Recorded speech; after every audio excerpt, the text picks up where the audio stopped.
Hey, it is your buddy, Peace and Harmony with you here today. Much love going out to all the beautiful, empowered harmonizers. And we're zooming in and focusing in on a very important aspect of understanding covert narcissist manipulation. And that is sort of trivializing of your emotions. Trivializing of your experiences. Excuse me. Still getting over a little bit of a cold here, so please bear with me. So when it comes to understanding covert narcissist, emotional abuse, emotional neglect, and emotional manipulation, there comes an understanding of boundary violation, not in crossing your boundaries on the overt, aggressive, or hostile side, where someone is overtly or, condescending or blaming you or scapegoating you or gaslighting you. There's a much more subtle, sort of under the radar form of manipulation, which is boundary violation in the opposite direction, which is that of withdrawing support, withdrawing attention, withdrawing acknowledgement, withdrawing validation. So it's the ignoring, it's the stonewalling, and that can also come in the form of trivializing your emotions, trivializing your experiences. And when we mean trivializing, it's just basically making as if they're insignificant or unimportant. This becomes a very invalidating experience and causes you to doubt or mistrust yourself. And doubting or mistrusting of yourself, your experiences, your feelings, your values, this has profound effects on one's self-esteem, where and how strongly they feel their presence in the world and their value in the world. And to experience this sort of doubt basically kind of turns around and creates a self-sabotaging mechanism. And self-sabotaging, again, meaning that I should not feel this way. I should not feel upset by being ignored. I should not be upset by being neglected.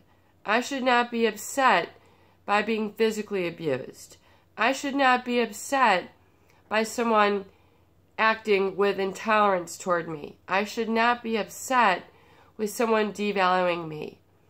So this then promulgates or creates a high tolerance to abuse, high tolerance to neglect, high tolerance to the insulting, the berating, all the other overt forms of abuse, because it becomes normalized, and then you begin to solidify the feelings of being less than. Your identity then becomes one of I am less than, I am worthless, I am unimportant, and I am not. So you begin to become defined by the negative instead of the positive. I am not trustworthy.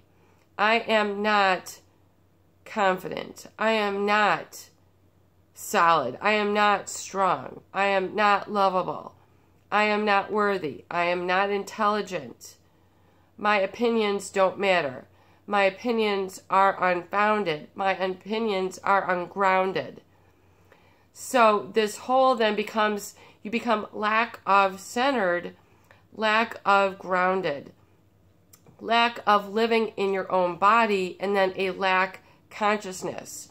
And so this lack consciousness then causes you then to become attracted to others who also have a lack consciousness, or the abusers of the world. The abusers of the world are those people who are physically hostile, emotionally hostile, mentally aggressive, the bullies, the narcissist, the people who so deep down have a sense of lack about themselves because they really don't love themselves, so they have to be the takers of the world. And there's not enough to go around, so they must take the affection, take the attention, be highly, sort of the one-directional relationship experiences that we see, where they're always sort of taking and never giving, but the intermittent of such. So it causes you to then become a vibrational match or a good fit with those individuals who are narcissistic. And so patterns in relationships tend to repeat themselves. So in other words, it's kind of like, you tend to like the same type of style of shoes, same type of style of dress, same type or style of food. Relationships are very similar because you develop a specific taste. You develop a certain certainty. You develop a certain sort of, certainty or confidence in, how to do this. You know how this is going to go. So it takes away the element of surprise, but yet, lack of sort of being able to be treated with respect. So that becomes then uncomfortable. To become treated with respect then becomes uncomfortable. People don't feel comfortable then in healthy relationships who have undergone chronic abuse because they're not only not used to it, but they're not used to how to act. They're not used to how to maintain. They then begin growing in their lack of self-love, because nothing is stagnant, nothing is static. You're either growing or rapidly growing, or staying stuck, or which then becomes lack of energy, and then becomes loss of energy, and then becomes, crippling lack of energy, crippling lack of relationships, crippling lack of happiness and fulfillment, and then a feeling of being depersonalized or not knowing yourself, not becoming attached to yourself, not knowing your values, not knowing who you are, having that emotional paralysis, that physical paralysis, that spiritual paralysis where you're sort of going nowhere, and then you become going nowhere fast. And so it all begins really with that trivializing of emotions. It's unimportant. It's just insignificant. It's superfluous. Your feelings or emotions are superficial. They are not validated. They are not explored. They are not experienced by others. And if your feelings, your emotions, are not engaged in with people who have empathy, and they're not experienced by others, then they quickly and rapidly die off. And they become to internalize it as, you don't matter. And so you don't really get a chance to experience your emotions, experience your strength, even then your intellect, because you're not able to discuss it. It's kind of like reading a book that you don't discuss. It doesn't really come to life. It doesn't become expounded. It doesn't become developed. It doesn't become articulated or put out there. So it becomes just kind of gone with the wind. It just sort of evaporates. And then you don't have a memory of it because you haven't given it life. You haven't discussed it. And so that's really why it is so important to understand the covert narcissist sort of minimizing or trivializing of your emotions or experiences, and then telling you, you should not feel this way. It's an invalidating of your feelings. It's an invalidating of your experience. It's telling you, you should not. You're in the wrong. And this creates sort of a feeling of being flawed or having a personality flaw. And this can become really running deep. And then can create flawed thinking, flawed decision-making, flawed choices, and, you know, bad choices, bad decisions, hanging around with the wrong people. You know, if I'm going to dance with the devil, I might as well lead sort of mentality. You know, I might as well go off the deep end. I might as well go for broke. I might as well go for addiction. I might as well go for this life that is bad. You know, I might as well go for and run, you know, with the wrong people. I might as well throw it all away. So there's a sense of, then, you know, as this progresses along, it becomes then a sort of resignation, a life of resignation, a life of giving up. And this is a very, very sort of, you know, broke place to be. Spiritually broke, emotionally broke, financially broke.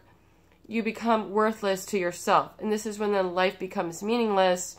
People have all sorts of self-sabotaging beliefs, thoughts, behaviors. This is really the rock bottom. And if you all look at where it stems, oftentimes it's from that trivializing of emotions that takes place in covert relationships. So then, to flip it around, it becomes important then to place high value on your experiences, high value on your emotions, high value on your opinions, high value on your communication, high value on these things and experiences, because this is, you should be feeling this way. You did see this. This did happen. You don't need to sweep it under the rug. You don't need to tell yourself that is wrong. You know, that's how the gaslighting then becomes so toxic, is because it just begins to compound and become overwhelming. And this is how you create, you know, the post-traumatic stress syndrome is created. This is how the toxic social anxiety, the toxic shyness is created. It's because oftentimes, you know, it is caused, in my feeling, it is because it is of this self-doubt. It is of this self-denigration. It's of this self-denial. And then not knowing how to get your foot back on the path. It's coming out of that feeling of being lost. And it's not knowing your feelings, not knowing who you are, not knowing your strengths, not knowing how to trust, not knowing how to trust in the positive, and not knowing how to confront. So then you see the avoidant personality. You know, I can't confront. I'm not comfortable confronting. I'm just going to swallow it. I'm just going to take it. You know, and then people become numb when they should become sensitive and speak up. They become numb when they should confront. They become numb, weak, and avoidant, and then fearful when they should stand up and speak their 2 cents, speak their mind, and address. So, the very important part of healing is addressing this element. It is addressing this then habit of ignoring oneself, becoming numb to and skipping over one's feelings, your opinions. Begin to learn to go in the direction of positive, orderly direction, thinking and behavior, so that you can begin then to speak up. Begin to speak your truth.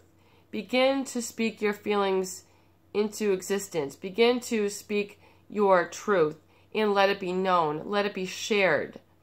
Surround yourself then with people who are listeners, people who have a heart, people who have empathy, who won't engage in this same, you know, minimizing or trivializing of your emotions. People who will stop and listen. People who will stop and look. People who will sit and be present for you.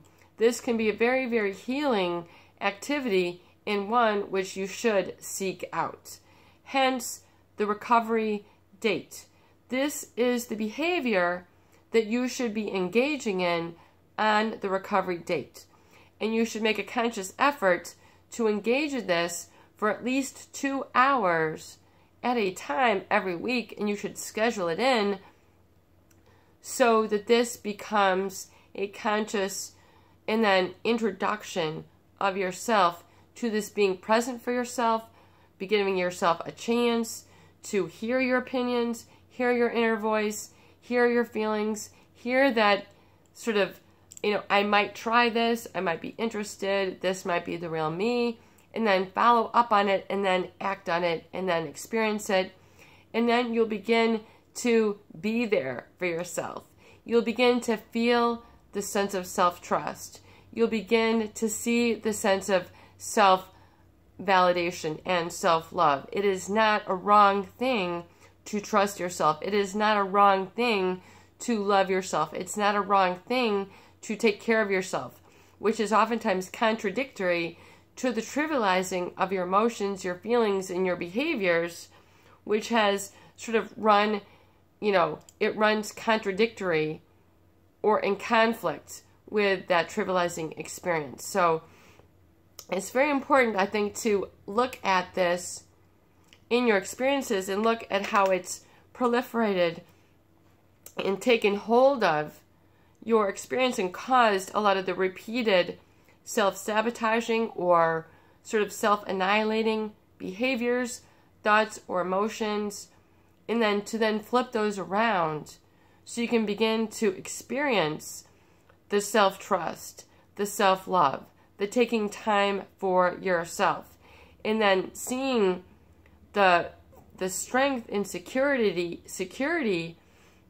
that this can then create, so you can then begin to come into a social confidence, the ability to confront when this needs confrontation, when situations need confrontation, the ability to respect your feelings, so you can say no when you want to say no, and say yes when it's appropriate to say yes.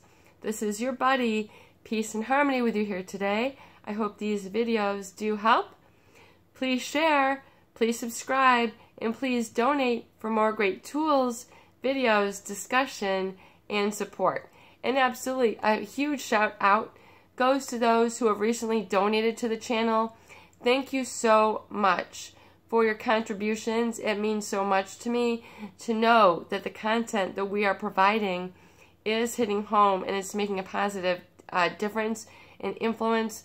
So if the channel has been a positive resource for you, please do feel free to participate and donate at the PayPal Donate Now button here on the About page at Peace and Harmony, and you can participate in the channel. We would really appreciate it, and thank you so much for your comments and your interactions here, because when you interact and comment and then join up in the community here, you're able to hold hands, you're able to high five, you're able to, embrace the experiences and know that others have been through the same thing, and that then you rise up together. It really does help to expedite your healing when you're in a supportive community with others who have gone through situations just like you.